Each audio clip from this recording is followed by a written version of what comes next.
பொங்கி விளையும் இந்நாட்டில் வேத உபநிடத மெய்நூல்கள் எல்லாம் போய் பேய்கலைகள் பிதற்றுவர் இந்நாட்டினிலே என்று நம் நாட்டின் தற்போதைய நிலையை ஒன்றே தம் கவிதை வரிகளில் எழுதி வைத்தான் நம் பாட்டுக்கு ஒரு புலவன் பாரதி.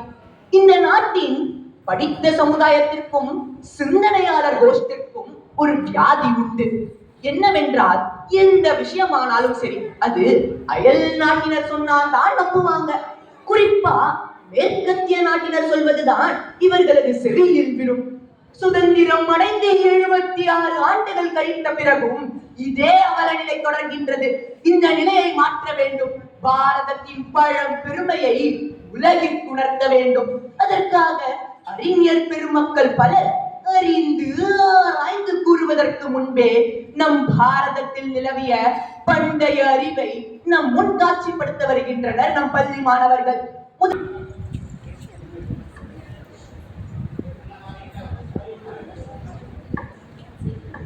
ஹே அக்ஷரா, எப்படி இருக்க?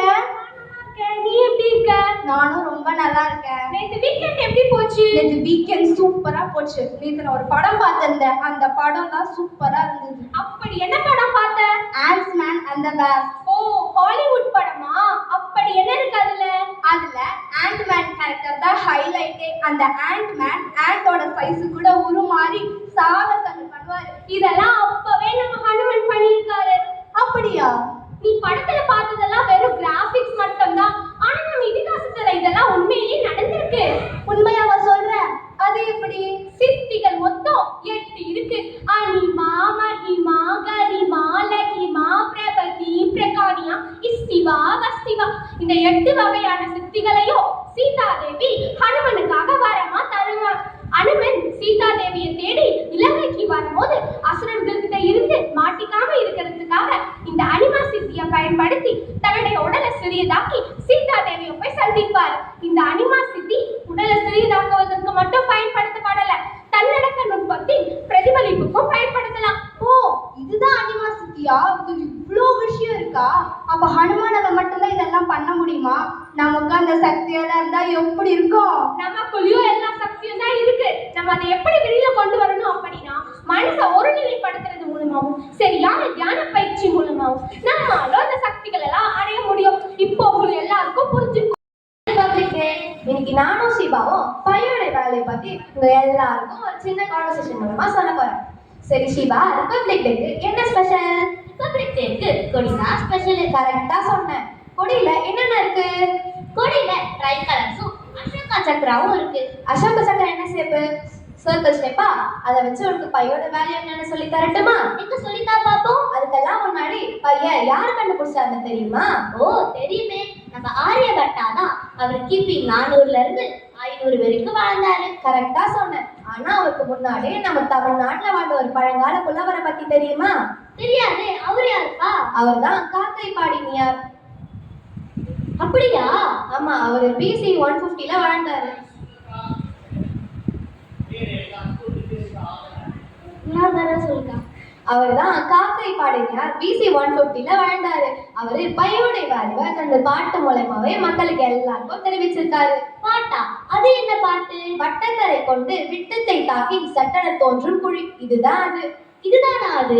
சரி சரி, பையோட வேல்யூ என்னன்னு தெரியுமா? தெரியுமே, 3.14 இல்லைன்னா 22/7. கரெக்டா? கரெக்டா சொன்னேன். ஆனா இதுக்கெல்லாம் முன்னாடி பைக்கு இன்னொரு ஸ்பெஷல் கூட இருக்கு. என்ன தெரியுமா? By irrational. இரேஷனல்னா என்ன? பாயிண்ட்டுக்கு அப்புறம் டிஜிட்ஸ் போய்கிட்டே இருக்கும். நம்ம நார்மல் பையோட வேல்யூவை 3.14 சொல்லுவோம். ஆனா 3.1415 927 போய்கிட்டே இருக்கும். இது தெரியுமா? தெரியாதே. சரி, பையோட டெஃபினிஷன் என்ன? ஒரு சர்க்கிளோட சர்க்கம்ஃபரன்ஸ், அதாவது சுற்றளவு, அதை டயாமீட்டரை வச்சு நம்ம டிவைட் பண்ணோம் அப்படின்னா நமக்கு பையோட வேல்யூ கிடைக்கும். நீ சொன்ன மாதிரி, அதாவது circumference of the circle is divided by diameter of the circle is equal to 3.14. சரிப்பா, இவ்வளவு சொல்லிட்டேன். கொஞ்சம் யூசஸ் ஆஃப் பையும் சொல்லிட்டேன். இதோ சொல்றேன் கேளு. பை எங்கெல்லாம் யூஸ் பண்ணப்படுது அப்படின்னு பார்த்தோம்னா, ஒரு சர்க்கிளா இருக்கோட ஷேப் இல்ல திங்ஸ்க்கு நம்ம சர்க்கம்ஃபரன்ஸ் ஏரியா கண்டுபிடிக்கிறதுக்காக நம்ம பை யூஸ் பண்ணோம். இவ்வளவு ஏன், நம்ம எர்த்தோட சர்க்கம்ஃபரன்ஸ் ஏரியா கண்டுபிடிக்கிறதுக்குமே நம்ம பை தான் யூஸ் பண்ணோம். நம்ம டெய்லியும் போற சைக்கிள், கார், அதோட டயரோட சர்க்கம்ஃபரன்ஸ் ஏரியா கண்டுபிடிக்கிறதுக்குமே நம்ம அந்த பை தான் யூஸ் பண்ணோம். இப்போ உனக்கு நல்லா புரிஞ்சுக்கோன்னு நம்புறேன். இப்போ எனக்கு பையோட வேல்யூ நல்லா புரிஞ்சுது. Okay, thank you. அப்போ இதுதான் ஃபோட்டோ. இது ஒரு ஃபோட்டோ எடுக்கணும். சரியா? 2 ஃபோட்டோ எடுத்துக்கோ. ஜெனரல் சர்ஜரி இன்ட்ரோடக்ஷன் பத்தி பார்ப்போம். சர்ஜரியா?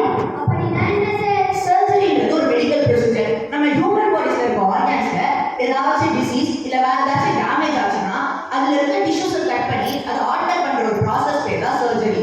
இந்த சர்ஜரிஸ்ல எப்ப பண்ண ஆரம்பிச்சாங்க சார்? உலகத்தோட முதல் சர்ஜரி பண்ணது ஒரு இந்தியன் தான். இதை நினைச்சு நம்ம எல்லாருமே பெருமைப்படணும். அந்த இந்தியன் யார் சார்? தெரிஞ்சுக்க ஆர்வமா இருக்கு. அவர் பேர் தான் சுஷ்ருதர். 2600 வருஷத்துக்கு முன்னாடியே காம்ப்ளிகேட்டடான சர்ஜரிஸ் தான் பண்ணியிருக்காரு. ஏன், பிளாஸ்டிக் சர்ஜரிஸ் கூட பண்ணியிருக்காரு. இதனாலதான் அவரை ஃபாதர் ஆஃப் சர்ஜரி அப்படின்னு கூப்பிடுறோம். இந்த சர்ஜரிஸ்லாம் பண்ணணும்னா பேஷண்ட்டுக்கு வலி தெரியாம இருக்கணுமே. அப்படின்னா அப்பவே அனஸ்தேசியா யூஸ் பண்ணிருப்பாரா? கண்டிப்பா அனஸ்தீசியா பத்தின நாலேஜ் அவருக்கு அப்பவே இருந்திருக்கு. அதனாலதான் அவர் எழுதுன சுஷ்ருதா சம்ஹிதா அப்படின்ற புக்ல அனஸ்தீசியா பத்தி குறிப்பிட்டிருக்காரு. ஆனா நாம என்ன படிக்கிறோம்? 1846ல வில்லியம் டிஜி மார்டன் தான் அனஸ்தீசியாவை கண்டுபிடிச்சான்னு படிக்கிறோம். இப்படிதான் நம்மளோட ஏன்ஷியன்ட் ஹிஸ்டரிய நம்ம கிட்ட வந்து மறைச்சிட்டு இருக்காங்க. இவ்வளோ காம்ப்ளிகேட்டடான சர்ஜரிஸ்லாம் பண்ணிருக்காருன்னா சர்ஜிக்கல் இன்ஸ்ட்ருமெண்ட்ஸ் தேவைப்பட்டிருக்குமே. கண்டிப்பா 125 சர்ஜிக்கல் இன்ஸ்ட்ருமெண்ட்ஸ் பத்தின இன்ஃபர்மேஷன் அவரோட புக்ல அவர் எழுதி வச்சிருக்காரு. கேட்கவே ஆச்சரியமா இருக்கு சார். இது மட்டும் இல்ல, நம்ம ஹியூமன் பாடியோட ஒரு முக்கியமான லைஃப் சேவிங் எசன்ஸ்னா அது போன்ஸ் மேரோ. அதுல இருந்து தான் ஆர்பிசி, டபிள்யூபிசி, பிளேட்லெட்ஸ்ன்ற எல்லா பிளட் செல்ஸுமே உற்பத்தி ஆகணும். மசில்ஸ், டெண்டன்ஸ் மூலமா தான் போன்ஸோட அட்டாச் ஆயிருக்கணும் வரைக்கும் அவர் சொல்லியிருக்காரு. இன்னும் சொல்லணும்னா நிறைய சொல்லியே போகலாம். நம்மளோட ஏன்ஷியன்ட் ஹிஸ்டரிய நம்ம எப்பவுமே மறக்கக்கூடாது. தேங்க்யூ.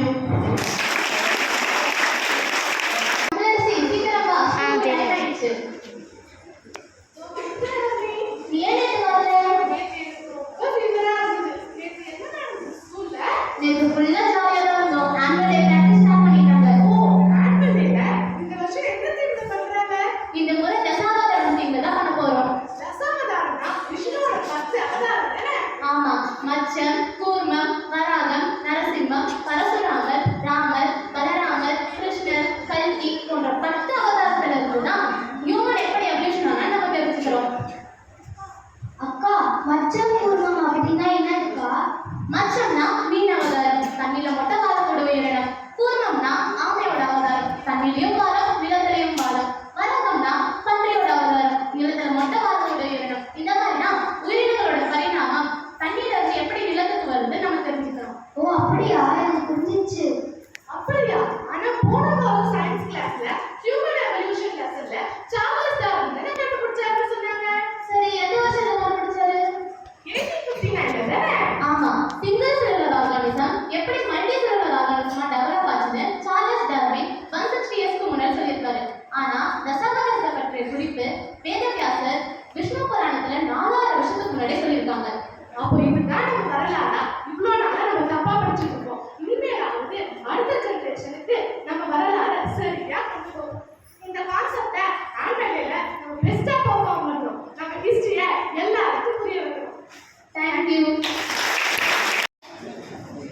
தம்பி உங்களுக்கு லீவ் தானே வா நம்ம பக்கத்துல இருக்க கோவிலுக்கு போய் சாமி கொடுத்துடலாம். போலாம்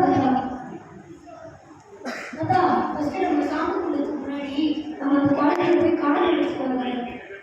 குளத்துக்கு போய் கால்லாம் நினைக்கலாம். ஆனா நீங்க அப்ப விளையாட மாட்டேங்க. விளையாட மாட்டேங்க. அப்போ போகலாம். தாத்தா பாருங்க தாத்தா, அந்த குளத்துல எல்லாரும் காசு போடுவாங்க. எனக்கு காசு தாத்தா, நான் போடுவேன். தப்பு குழந்தை காசு போடுறது ரொம்பவே தப்பு. அப்போ அவங்களும் போடுவாங்க தாத்தா. மக்கள் எல்லாருமே இந்த விஷயத்த தப்பா தான் புரிஞ்சுருக்காங்க. ஏன்னா முன்னாடி இந்த காலகட்டத்திலாம் மக்கள் கோயில் குளங்கள்ல இருக்க நீர் தான் குடிநீராகவும் சமைக்கிறதுக்கு போய் யூஸ் பண்ணியிருந்தாங்க. இப்படி இருக்கும்போது குளத்துல செப்பு காசுகளை போட்டாங்க. செப்பு காசுல ஒரு நேச்சுரல் பவர் இருக்குன்னு சொல்லாமே. அது என்னன்னா வாட்டரை அது நேச்சுரலாகவே பியூரிஃபை பண்ணும். அந்த வாட்டரை குடிக்கிற நீராகவும் சமையல் ஏற்ற நீராகவும் மாற்றும். தாத்தா செப்புல எடுத்து தாத்தா. செப்புனா உடல் புரியுமான்னு காப்பர். தாத்தா கடவுள் எனக்கு தாத்தா. ஃபர்ஸ்ட் எனக்கு ஏதாச்சும் ப்ரூஃப் இருக்கா? ப்ரூஃப் தானே. ஆயுர்வேதத்துல கூட செப்பு பாத்திரங்களை நம்ம சமையல் செய்யறதுனால எவ்வளவு நன்மைகள் இருக்குன்னா விளக்கி சொல்லியிருக்காங்க. இவ்வளவு ஏன் இப்போ நவீன டெக்னாலஜில கூட அதை பத்தி ரிசர்ச் கூட பண்றாங்க. ஓ இது இவ்வளவு விஷயம் இருக்கா தாத்தா? ஆமா, இதுல இவ்வளவு விஷயம் இருக்கு. இதெல்லாம் தெரியாம தான் மக்கள் எல்லாருமே மலிவா கிடைக்குன்னு சொல்லி பிளாஸ்டிக்ஸ் எல்லாம் யூஸ் பண்ணி அவங்க உடம்பு அவங்களே கெடுத்துக்கிறாங்க. முன்னாடிலாம் போட்டாத காரணம் கூட போட்டாங்க காய்ச்சல். இப்போ ஏன் போடுறாங்கன்னு தெரியாம முன்னாடி போட்டாங்க காரணம் மட்டும் தான் போடுறாங்க. தாத்தா இந்த காவல் பத்தி நிறையவே புரியுது தாத்தா. நல்லதே நல்ல விஷயம் தான். என்ன பொறுத்த வரைக்கும் நமக்கு தெரிஞ்ச ஒரு நல்ல விஷயத்த மற்றவங்களுக்கும் பயனுள்ள வகையில எடுத்து சொல்றதா அந்த மாதிரி உனக்கு தெரிஞ்ச இந்த நல்ல விஷயத்த மற்றவங்களுக்கு புரியுற மாதிரி குறிப்பா ஒரு கிளாஸ்மேட்ஸ்க்கு ஒரு கழுத தலைவருக்கு உன்னால முடிஞ்ச மாதிரி எடுத்து சொல்லு. நன்றி. தேங்க்யூ.